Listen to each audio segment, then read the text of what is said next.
नमस्कार दोस्तों, मैं आप सभी का स्वागत करता हूं डिफेंस मास्टर पर। और एक नया आपके लिए सेशन लेकर आया हूं for your upcoming NDA and CDS examination. तो इसमें हम कुछ इंपॉर्टेंट क्वेश्चंस जो कि आपके न्यूज में थे, है ना, जनरल स्टडीज से रिलेटेड, उनका डिस्कशन मैं आपके साथ करता हूं। तो टोटल 4 दिन का डिस्कशन मैं आपके साथ ऑलरेडी प्रोवाइड कर चुका हूँ, आप प्लेलिस्ट में यहाँ पर देख सकते हैं, है ना। और आज का जो हमारा ये सेशन यहाँ पर होगा, ये डे 5 का होगा। और इसमें हम कुछ और इंपॉर्टेंट क्वेश्चंस जो है वो डिस्कस करने वाले हैं।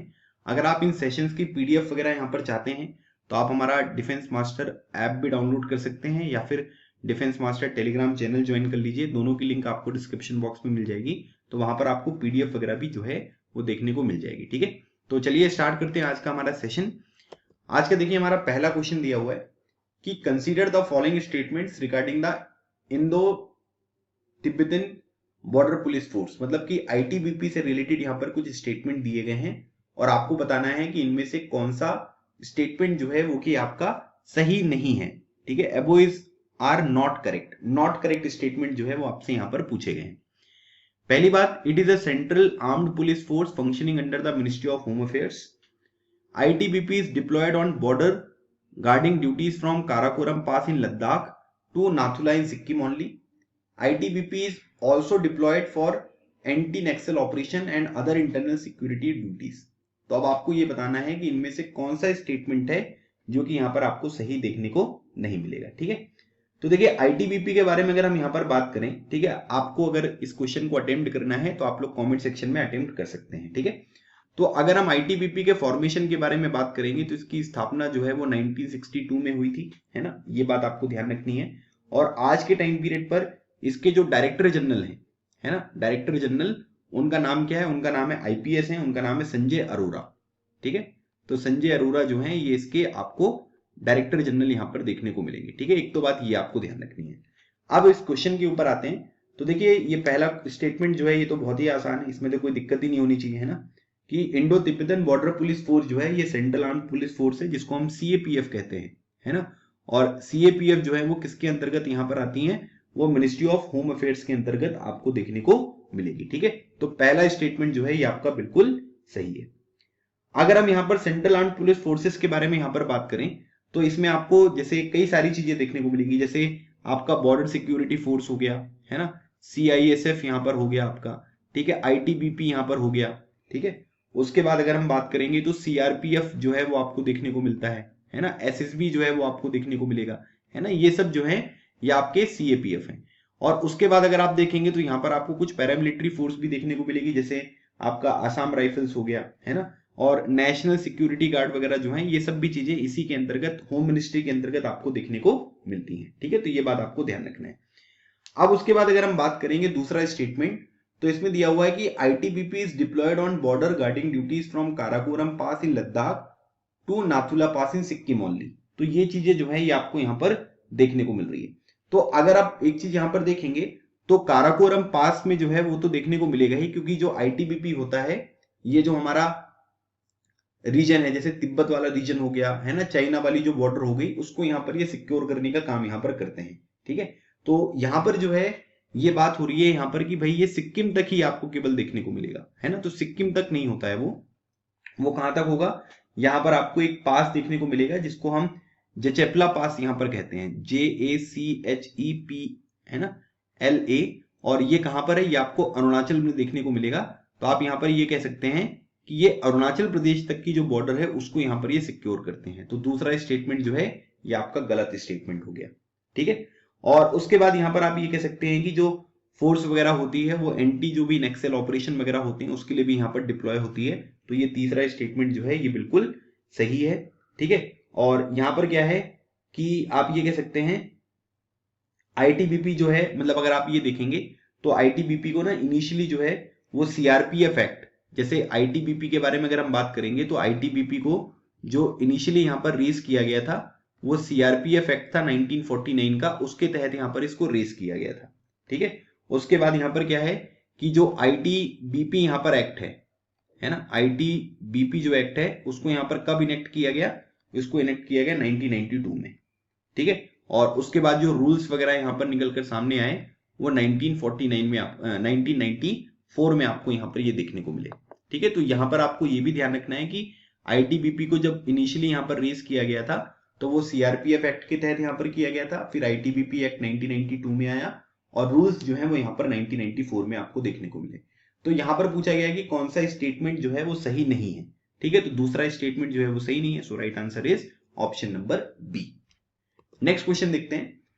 Consider the following statement regarding the global youth tobacco survey, है ना। तो ग्लोबल यूथ टोबैको सर्वे जो है ये आपसे पूछा जा रहा है कि it is conducted by WHO in collaboration with UNICEF.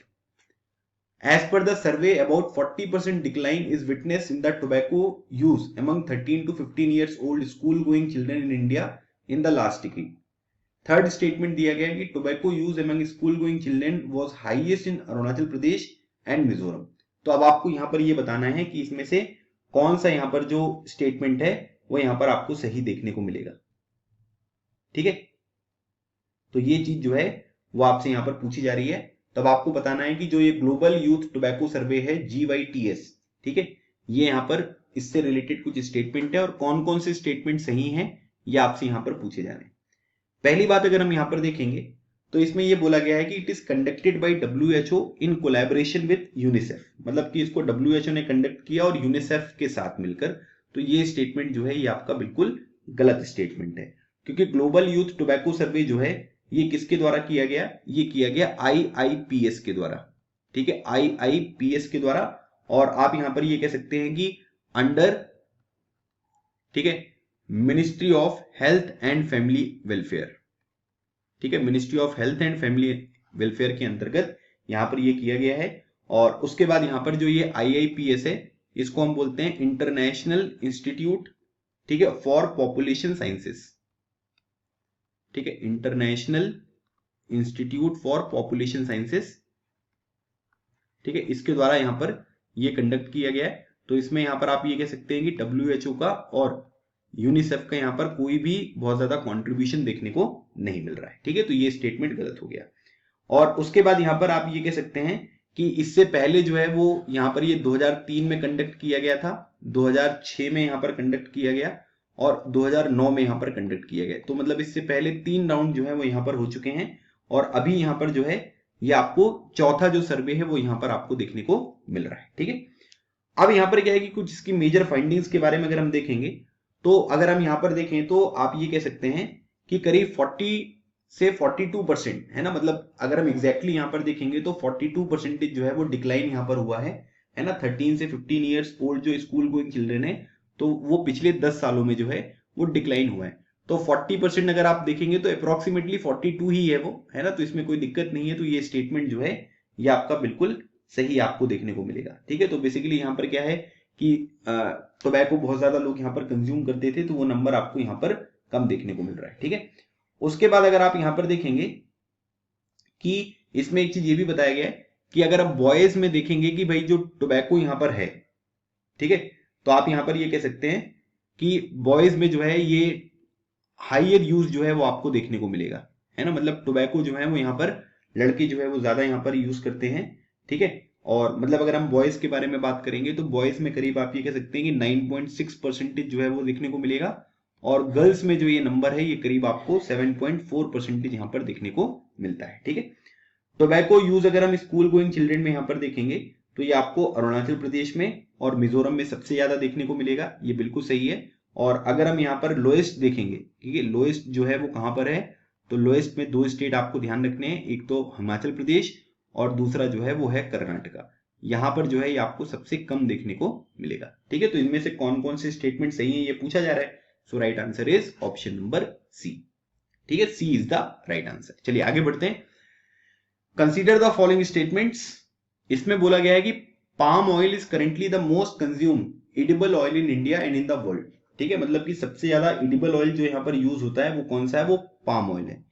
India's palm oil export comprises more than 50% of its total vegetable oil export. मतलब कि यहाँ पर क्या है कि जितना भी वेजिटेबल ऑयल एक्सपोर्ट यहाँ पर होता है उसमें सबसे ज्यादा जो इंडिया एक्सपोर्ट करता है वो यहाँ पर पाम ऑयल जो है वो यहाँ पर करता है। ठीक है, तो इनमें से आपको बताना है कि इसका जो यहाँ पर हमारा राइट आंसर है वो यहाँ पर क्या होगा।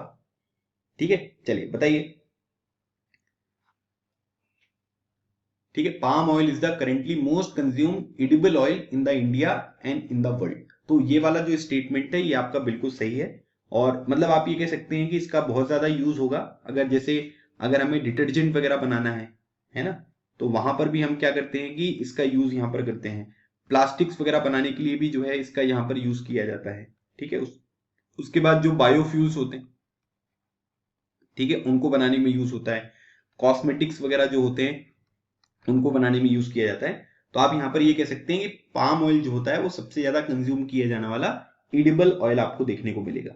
ठीक है, अब यहां पर क्या है कि अगर हम यहां पर कंज्यूमर्स के बारे में बात करें, है ना, कि भाई जो टॉप कंज्यूमर्स हैं जो इसका सबसे ज्यादा यहां पर आपको प्रयोग करते हुए दिखाई देंगे, तो उनमें अगर आप देखोगे तो उसमें सबसे ज्यादा जो है ये आपको इंडिया देखने को मिलेगा। ठीक है, उसके बाद जो है वो आपको चाइना यहां पर देखने को मिलेगा। ठीक है, और उसके बाद जो है ये आपको यूरोपियन यूनियन यहां पर देखने को मिलेगा। ठीक है, तो ये बात आपको बताई जा रही है ना, मोस्ट कंज्यूम्ड यहां पर हो गया है, और आप ये कह सकते हैं कि ये इंडिया में भी सबसे ज्यादा है और दुनिया में भी सबसे ज्यादा यूज किया जाता है। तो पहला स्टेटमेंट जो है ये आपको बिल्कुल सही देखने को मिलेगा। ठीक है, अब यहां पर क्या है कि अगर हम देखेंगे, सो India's palm oil export comprises more than 50% of its total vegetable oil export.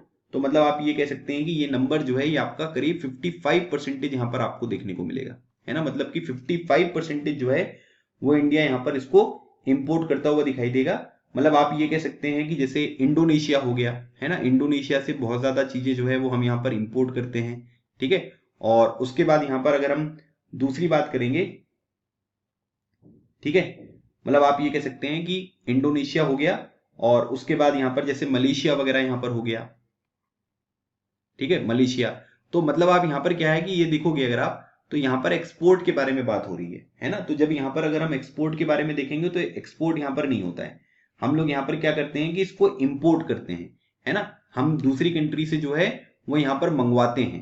तो एक्सपोर्ट नहीं है, ये क्या होता है, ये हमको इंपोर्ट करना होता है। और इंडोनेशिया मलेशिया वगैरह से जो है हम इन चीजों को बहुत ज्यादा इंपोर्ट करते हैं। तो हम लोगों को यहाँ पर जो है पाम ऑयल जो है वो उतना ज्यादा नहीं होता है। हमें इसकी रिक्वायरमेंट को फुलफिल करने के लिए जो है वो आपको बाहर से चीजें जो है वो यहाँ पर मंगवानी पड़ती है। ठीक है, तो ये बात आपको ध्यान रखना है। तो इसका जो हमारा सही स्टेटमेंट यहाँ पर हो गया वो कौन सा हो गया, ये केवल पहला वाला हो गया। दूसरा स्टेटमेंट गलत है क्योंकि इसमें एक्सपोर्ट बोला जा रहा है, जबकि रियलिटी में हम चीजों को इंपोर्ट यहाँ पर करते हैं। ठीक है, चलिए अगला क्वेश्चन देखिए।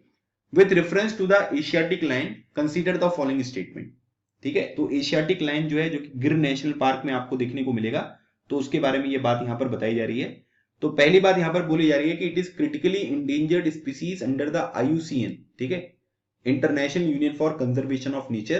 तो उसकी रेड लिस्ट में आपको जो है वो इंडेंजर्ड स्पीसीज की कैटेगरी में आपको देखने को मिल रहा है क्रिटिकली। और गिर forest in Gujarat is it's only natural habitat and project line was launched in 2020 for the conservation of the Asiatic line.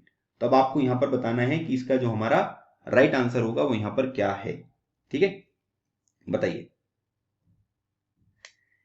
ठीक है, तो देखिए सबसे इंपॉर्टेंट चीज आपको ये समझना है कि ये जो मैजेस्टिक एशियाटिक लाइन होता है ना, वो केवल आपको जो है वो इंडिया में ही देखने को मिलेगा। और इंडिया में भी अगर हम यहाँ पर बात करेंगे तो गिर फॉरेस्ट जो है ना, जिसको हम गिर नेशनल पार्क यहाँ पर कहते हैं, वहां पर आपको ये देखने को मिलेगा जो कि गुजरात में है। ठीक है, तो इस तरीके के जो यहाँ पर लाइन होते हैं वो इंडिया में होते हैं। और इंडिया में भी अगर हम बात करेंगे तो ये आपको गिर नेशनल पार्क जो है वो गुजरात में देखने को मिलेगा।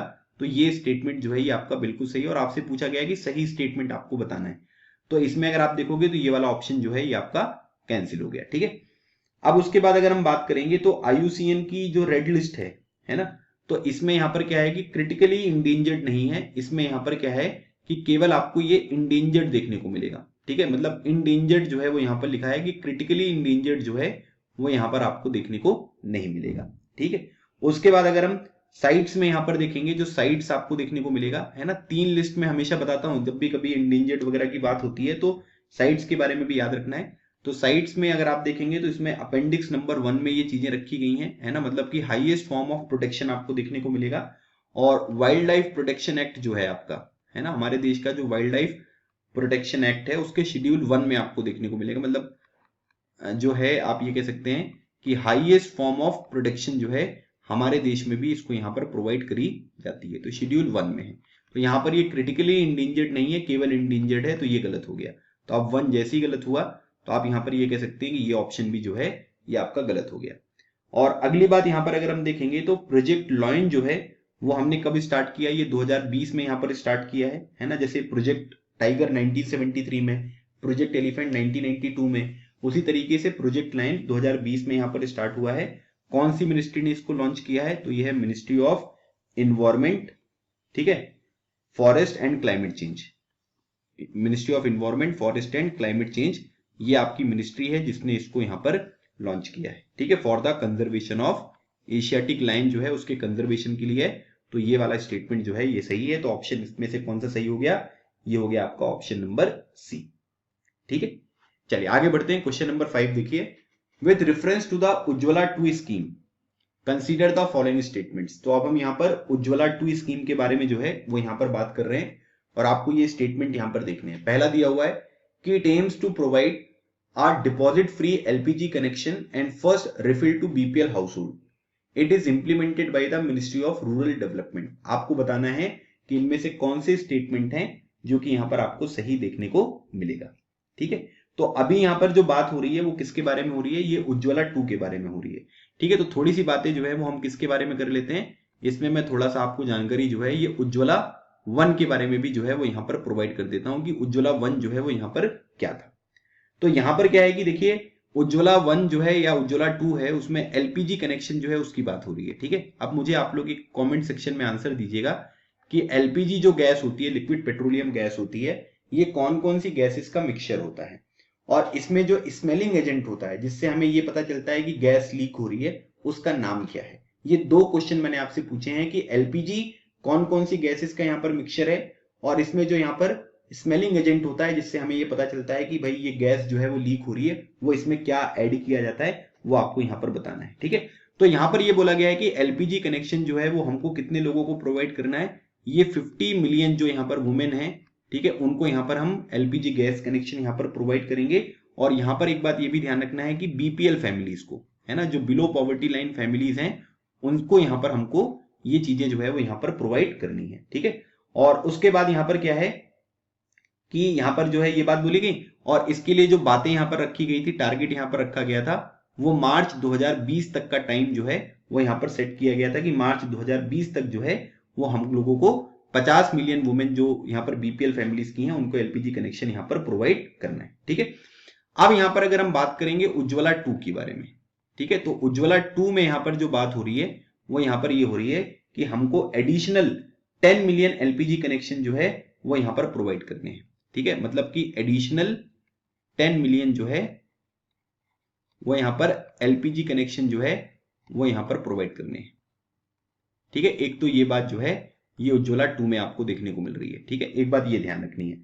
अब उसके बाद यहां पर क्या है कि उज्ज्वला 2 जो है ना वो यहां पर क्या करेगा कि फ्री जो है वो डिपॉजिट फ्री जो है एलपीजी कनेक्शन तो यहां पर मिलेगा ही, और साथ ही साथ आप यहां पर ये कह सकते हैं कि इसमें जो पहला रिफिल होगा, मतलब कि आप ये कह सकते हैं कि जो बीपीएल फैमिलीज का पहली बार सिलेंडर खत्म होगा तो उसमें जो रिफिलिंग यहां पर करी जाएगी वो यहां पर क्या होगा कि वो चीज जो है, ठीक है, वो आपको बिल्कुल यहां पर फ्री मुफ्त में देने को मिलेगा, ठीक है। पहली रिफिल भी जो है वो यहां पर आपको फ्री में देखने को मिलेगी। तो पहला स्टेटमेंट जो है ये बिल्कुल सही है, ठीक है। अब यहां पर बोला जा रहा है कि मिनिस्ट्री ऑफ रूरल डेवलपमेंट के द्वारा जो है वो यहां पर इंप्लीमेंट की जाती है, तो ये गलत है ना, क्योंकि किसके द्वारा की जाती है, ये की जाती है ministry of petroleum and natural gas, ठीक है। तो ministry of petroleum and natural gas के द्वारा इसको यहां पर इंप्लीमेंट किया जाता है, ठीक है। तो काफी इंपॉर्टेंट पॉइंट्स हैं ये सारे के सारे, ये याद रख लोगे तो आपकी इंपॉर्टेंट स्कीम्स वगैरह जो हैं वो भी यहां पर कवर हो जाएंगी, ठीक है। तो इस क्वेश्चन का जो हमारा राइट आंसर है वो यहां पर कौन सा होगा, ऑप्शन नंबर ए, क्योंकि पहला स्टेटमेंट जो है वो हमारा सही स्टेटमेंट है। चलिए क्वेश्चन नंबर 6 देखिए, Agalaga Island has been recently in the news. It features India's agreement with which of the following countries in the Indian Ocean. ठीक है, तो Agalaga जो यहाँ पर आपको अभी एक आइलैंड है या आपको न्यूज में देखने को मिला, तो आपको ये बताना है कि ये बेसिकली यहाँ पर इंडिया और कौन सी कंट्री के बीच में जो है एक एग्रीमेंट है जिसको दर्शाता है, या कौन सी कंट्री से रिलेटेड आपको ये आइलैंड यहाँ पर देखने को मिलेगा, ये बताया जा रहा है, ठीक है। तो अब आपको बताना है कि इसका जो हमारा राइट आंसर होगा वो यहाँ पर क्या होगा।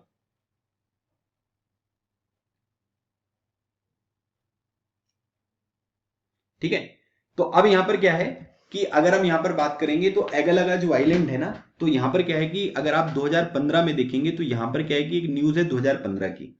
तो यहाँ पर क्या है कि इंडिया ने, ठीक है, यहाँ पर बोला जा रहा है कि इंडिया और यहाँ पर एक दूसरी कंट्री है जिसका नाम है मॉरिशस, ठीक है, इंडिया और मॉरिशस, इसकी बात यहां पर हो रही है।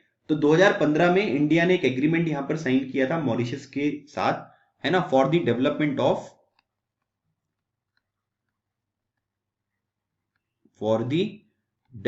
ऑफ जो भी यहां पर ये एगलगा यहां पर आइलैंड आपको देखने को मिल रहा है, उसके साथ कि भाई भारत जो है वो यहां पर क्या करेगा, ठीक है, इसको जो है वो डेवलप करेगा। तो एगलगा जो आइलैंड है उसको डेवलप करने के लिए मॉरिशस के साथ इनका एक एग्रीमेंट जो है वो 2015 में यहां पर साइन किया गया था, ठीक है, कि भाई इंफ्रास्ट्रक्चर को किस तरीके से यहाँ पर हम जो है वो यहाँ पर अपग्रेड करेंगे, है ना, कनेक्टिविटी को किस तरीके से इंश्योर यहाँ पर करेंगे, और ये चीजें जो है आप ये कह सकते हैं कि बहुत सारी चीजें जो है वो आप को देखने को मिलेंगी, है ना, कि हम किसको किस तरीके से यहाँ पर अपडेट करने को देखने को मिल सकता है। लेकिन फिर उसके बाद से अगर आप देखेंगे कि भाई इसमें कई सारे जो इंडियन नेवल और कोस्ट गार्ड के जो इंटरेस्ट हैं, है ना, कि यहाँ पर जो है और भी बहुत सारे सर्विलेंस इंफ्रास्ट्रक्चर वगैरह भी हमको यहाँ पर डेवलप करने पड़ेंगे। तो जिसकी वजह से यहाँ पर क्या है, कुछ प्रोटेस्ट वगैरह भी देखने को मिली कि भाई साहब आप यहाँ पर इसको डेवलप करोगे और सर्विलेंस सिस्टम वगैरह भी जो है वो आप यहाँ पर डेवलप करने वाले हो, इंस्टॉल करने वाले हो, तो उसकी वजह से लोकल लोग जो है वो यहाँ पर क्या है कि प्रोटेस्ट करने लग गए। तो अभी रिसेंटली यहाँ पर क्या हुआ कि ये न्यूज क्यों आई है, रिसेंटली मॉरिशस ने यहाँ पर डिनाई किया है एक रिपोर्ट कि इसने यहाँ पर अलाउ कर दिया है इंडिया को कि भाई ये यहाँ पर क्या करेंगे कि एक मिलिट्री बेस जो है वो यहाँ पर बना सकते हैं रिमोट आइलैंड ऑफ एगलगा। तो यहाँ पर क्या है कि अभी रिसेंटली जो है वो 2021 में जो यहाँ पर रिपोर्ट आई है, तो रिसेंटली मॉरिशस ने जो है ये डिनाई कर दिया है, एक रिपोर्ट जो है वो डिनाई कर दी है कि इसने अलाउ कर दिया है इंडिया को to build a military base on the remote island of Agalega. तो इसी वजह से यहाँ पर क्या है कि ये न्यूज में है, तो इसका रिलेशन किससे है, इसका रिलेशन है मॉरिशस से। So right answer is option number D. तो मैंने डिटेल आपको बता दी है, तो ध्यान रखिएगा। तो इंडिया बेसिकली यहाँ पर ये चाहता था कि थोड़ा सा सर्विलेंस सिस्टम वगैरह भी हम यहाँ पर इंस्टॉल कर लें तो उससे बेनिफिट होगा, लेकिन यहाँ पर लोकल लोग प्रोटेस्ट करने लग गए। तो कई सारे लोग जो है वो ये लगने लग गया था कि मॉरिशस ने शायद इंडिया को अलाउ कर दिया, तो मॉरिशस ने मना कर दिया कि ऐसा कुछ नहीं है। With reference to the public enterprises survey, है ना, पब्लिक इंटरप्राइजेस सर्वे जो है उससे रिलेटेड यहाँ पर आपको कुछ स्टेटमेंट दिए गए हैं। तो पहला स्टेटमेंट जो है वो यहाँ पर दिया गया है कि it is the single largest source of information on central public sector enterprises. It is released by the department of public enterprises, ministry of heavy industries, और it was started as a part of new economic policy 1991। तो public enterprises सर्वे से related इनमें से कौन कौन से statement हैं जो कि यहां पर आपको सही देखने को मिलेंगे, ठीक है, तो ये बात आपको बताई जा रही है, ठीक है। चलिए, तो अब हम इसके बारे में देखते हैं। देखिए, पब्लिक इंटरप्राइजेस सर्वे जो है ना, उसमें अगर आप देखोगे तो यहां पर क्या है कि जो भी सेंट्रल पब्लिक सेक्टर इंटरप्राइजेस होती हैं उनका ये 100% इनुमरेशन होता है। मतलब आप ये कह सकते हैं कि सिंगल लार्जेस्ट जो इंफॉर्मेशन यहाँ पर सोर्स है वो आपको यहाँ पर ये देखने को मिलेगा, ठीक है। मतलब आप ये कह सकते हैं कि ये इन्फॉर्म्ड पॉलिसी मेकिंग की तरह यहाँ पर काम करता है। तो ये सिंगल लार्जेस्ट जो सोर्स ऑफ इंफॉर्मेशन होता है सेंट्रल पब्लिक सेक्टर इंटरप्राइजेस का, वो आपको देखने को मिलेगा पब्लिक इंटरप्राइजेस सर्वे। तो ये बिल्कुल आपका स्टेटमेंट नंबर 1 जो है ये सही है, ठीक है। उसके बाद अगर हम बात करेंगे तो यहां पर क्या होता है कि it is released by the department of public enterprises. तो पब्लिक इंटरप्राइजेस के द्वारा तो रिलीज किया जाता है, लेकिन ये मिनिस्ट्री ऑफ हैवी इंडस्ट्रीज में नहीं आता, ये आता है आपका मिनिस्ट्री ऑफ फाइनेंस, ठीक है। तो मिनिस्ट्री ऑफ फाइनेंस के अंतर्गत आपको आएगा, तो ये दूसरा स्टेटमेंट जो है ये गलत हो गया, ठीक है। रिसेंटली गवर्नमेंट ने यहाँ पर क्या कर दिया था, यही जो है न्यूज में था कि रिसेंटली जो है वो डिपार्टमेंट ऑफ, अभी ये रिसेंट यहां पर ट्रांसफर हुआ है भाई साहब, है ना, recent transfer to ministry of finance, ठीक है। तो रिसेंटली यहां पर क्या किया गया है कि जो पब्लिक इंटरप्राइजेस है, डिपार्टमेंट ऑफ पब्लिक इंटरप्राइजेस, इसको मिनिस्ट्री ऑफ फाइनेंस में जो है वो यहां पर ट्रांसफर किया गया है, ठीक है। तो ये बात आपको ध्यान रखनी है, ठीक है। और पहले ये हैवी इंडस्ट्रीज में था, लेकिन अब फाइनेंस मिनिस्ट्री में आ गया है, तो ये बात आपको ध्यान रखनी है। तो दूसरा स्टेटमेंट यहां पर गलत हो गया, आपसे करेक्ट पूछे जा रहे हैं। तो यहां पर ये भी ऑप्शन कट हो गया, ये भी ऑप्शन कट हो गया, ये भी ऑप्शन कट हो गया। तो पहला ऑप्शन जो है ये हमारा सही है, ठीक है। फिर उसके बाद अगर हम देखेंगे, तीसरा स्टेटमेंट दिया गया है कि जो पब्लिक इंटरप्राइज सर्वे है ये 1991 की पॉलिसी के बाद जो है इसको स्टार्ट यहां पर किया गया था। तो यहां पर क्या है कि पब्लिक इंटरप्राइजेस सर्वे जो है, ठीक है, याद रखिएगा, ये 1991 में नहीं किया गया था, इसको 1960-61 में किया गया था। ठीक है, मतलब आप यहाँ पर ये कह सकते हैं कि ये चीज जो है 1960-61 में यहाँ पर स्टार्ट किया गया था। और रिकमेंडेशन यहाँ पर किसकी थी? ये एस्टिमेट्स कमिटी, ठीक है, एस्टिमेट्स कमिटी ने जो है इसको यहाँ पर रिकमेंड किया था और उसकी रिकमेंडेशन पर ये चीज जो है वो यहाँ पर स्टार्ट करी गई थी। ठीक है, तो ये वाला स्टेटमेंट भी यहाँ पर आपका गलत हो गया। तो काफी अच्छा क्वेश्चन था ये, है ना, और इसमें गलती होने की जो है वो यहाँ पर चीजें जो है वो ज्यादा हो सकती हैं, है ना, क्योंकि इसमें लग रहा है कि सारे ऑप्शन ही सही हैं, है ना, लेकिन एक ही स्टेटमेंट यहाँ पर सही है, बाकी सब गलत है। चलिए क्वेश्चन नंबर 8 देखते हैं। Consider the following statements. यहां पर बोला गया है कि bio methanation is a process by which organic material is microbiologically converted to biogas under anaerobic condition. The Ministry of New and Renewable Energy and UNIDO launched the interest subvention scheme to provide financial assistance to innovative waste to energy biomethanation project. ठीक है, तो अब ये biomethanation जो है इस project के बारे में जो है ये आपको चीजें यहां पर देखने को मिल रही है। ठीक है, तो देखो एक होता है एरोबिक, एक होता है एनारोबिक। एरोबिक मतलब जिसमें यहाँ पर जो आपकी हवा होती है, ऑक्सीजन वगैरह वो प्रेजेंट होती है। एनारोबिक मतलब जिसमें प्रेजेंट नहीं होती है। ठीक है, ऑक्सीजन प्रेजेंट नहीं होता है। सो बायोमिथेनेशन जो है वो यहाँ पर क्या है कि एक प्रोसेस है जिसमें जो भी यहाँ पर ऑर्गेनिक मटेरियल होते हैं, है ना, इनको क्या करते हैं कि इनको माइक्रोबायोलॉजिकली हम कन्वर्ट करते हैं किसमें? बायोगैस में, अंडर एनऑर्बिक कंडीशंस। ठीक है, तो एनएरोबिक जो कंडीशंस होती है उसमें हम इसको बायोगैस में कन्वर्ट करते हैं। तो पहला स्टेटमेंट जो है ये आपका सही है। ठीक है, दूसरी बात अगर हम बात करेंगे कि जो ministry of new and renewable energy है और यूएनआईडीओ, ठीक है, अगर आप लोग यहाँ पर यूएनआईडीओ के बारे में देखेंगे तो ये यूनाइटेड नेशन का जो है एक ऑर्गेनाइजेशन है जिसको हम क्या बोलते हैं? United Nation Industrial Development Organization. और याद रखिएगा इसका जो हेडक्वार्टर है ये कहां पर है? ये इसका हेडक्वार्टर आपको वियना में देखने को मिलेगा। ठीक है, इसको क्या बोलते हैं? इसको बोलते हैं United Nation Industrial Development Organization. तो यहां पर क्या है कि इन्होंने जो है अभी यहाँ पर क्या किया, ministry of new and renewable energy और यूएनआईडीओ, और उसके साथ साथ यहाँ पर आप जो है आप ये भी कह सकते हैं कि इसमें एक और इंपॉर्टेंट ऑर्गेनाइजेशन है जिसको अगर हम यहाँ पर देखेंगे तो इसको हम बोलते हैं जीईएफ। ठीक है, जीईएफ भी है जिसको बोलते हैं ग्लोबल इन्वायरमेंट फैसिलिटी, है ना, ग्लोबल इन्वायरमेंट फैसिलिटी। ये तीन ऑर्गेनाइजेशन की बात यहाँ पर हो रही है। ठीक है, ग्लोबल इन्वायरमेंट फैसिलिटी।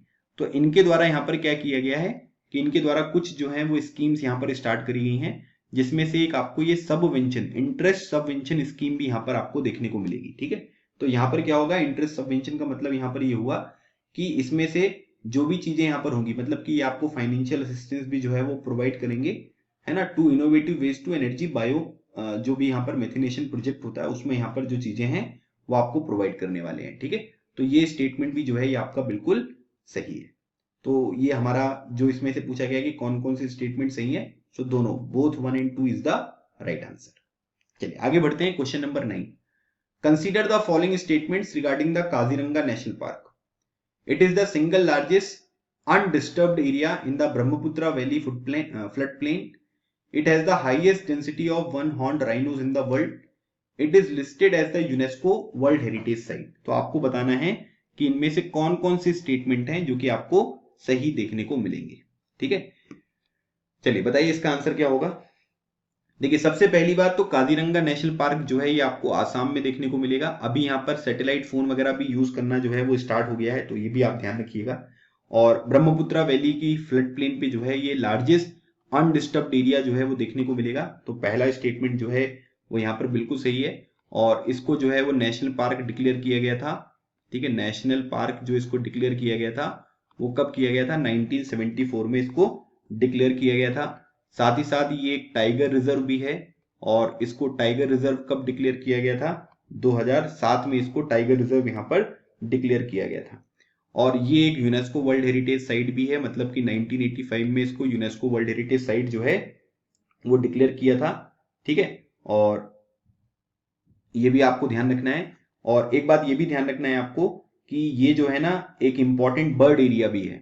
ठीक है, इंपॉर्टेंट बर्ड एरिया, तो इसको भी जो यहाँ पर बर्ड लाइफ इंटरनेशनल है ना, उसने यहाँ पर इसको एक बर्ड एरिया भी जो है वो यहाँ पर डिक्लेयर किया है। ठीक है, और ये पहला और तीसरा स्टेटमेंट जो है ये आपका बिल्कुल सही है ना। और उसके बाद यहाँ पर याद रखिएगा कि अगर हम बात करेंगे तो इसमें लिखा हुआ है कि it has the highest density of one horn rhinos in the world.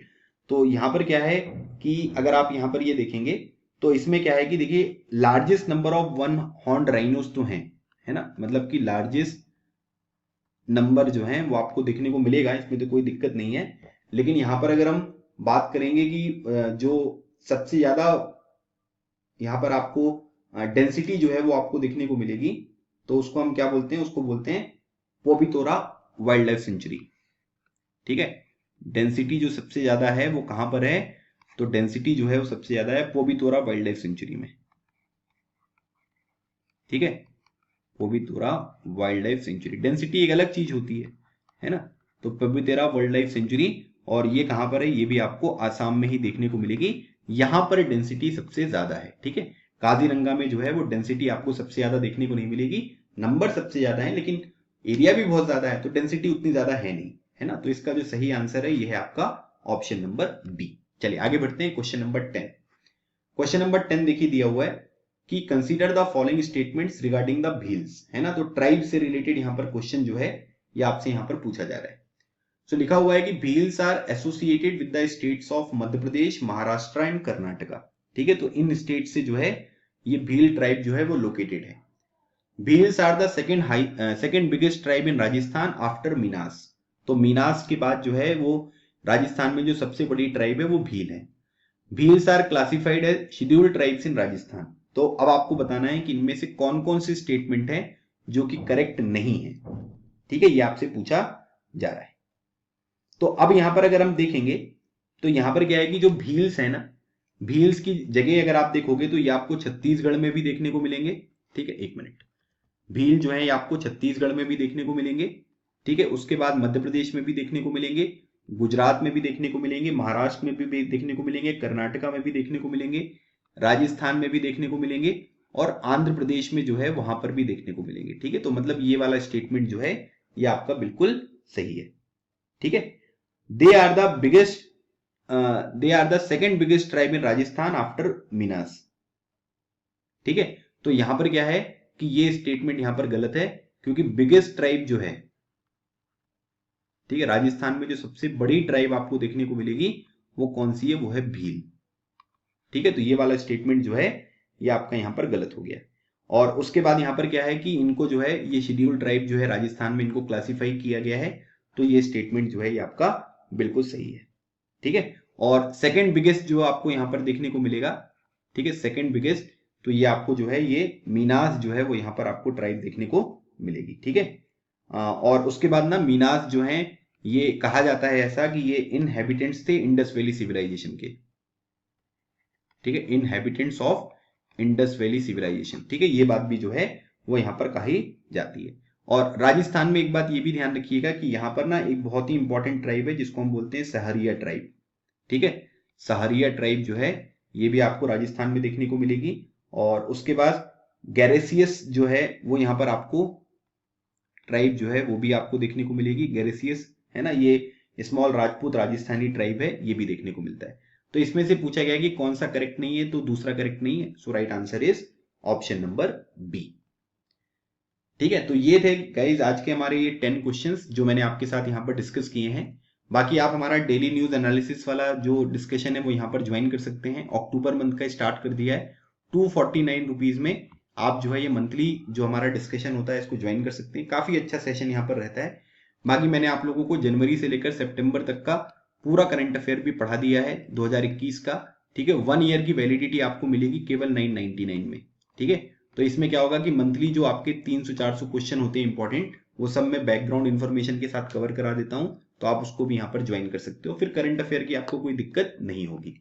बाकी हमारा preparation tool kit for SSB जो इंटरव्यू है वो स्टार्ट हो चुका है। आज से हम थीमेटिक परसेप्शन टेस्ट के बारे में बात करेंगे। तो स्टोरी राइटिंग बहुत ज्यादा इंपॉर्टेंट होती है, तो उसके बारे में भी अगर आपको कोई जानकारी चाहिए और आप इस कोर्स में इच्छुक हैं, ठीक है, इनरोल करने के लिए, तो आप मुझे इस नंबर पर कॉल या मैसेज कर सकते हो, आई विल हेल्प यू। ठीक है, तो ये था आज का हमारा सेशन। आई होप आपको ये सेशन अच्छा लगा होगा। और बाकी इससे पहले वाले जो सेशंस हैं उनकी पीडीएफ मैंने टेलीग्राम ग्रुप जो कि डिफेंस मास्टर का है वहां पर मैंने शेयर कर दी है, तो आप लोग उसको यहाँ पर ज्वाइन कर सकते हैं और उसको यहाँ पर एक्सेस कर सकते हैं। मिलते हैं हमारे नेक्स्ट सेशन में, तब तक keep smiling and keep preparing. लगे रहो, एग्जाम क्लियर करो। Thank you so much. जय हिंद।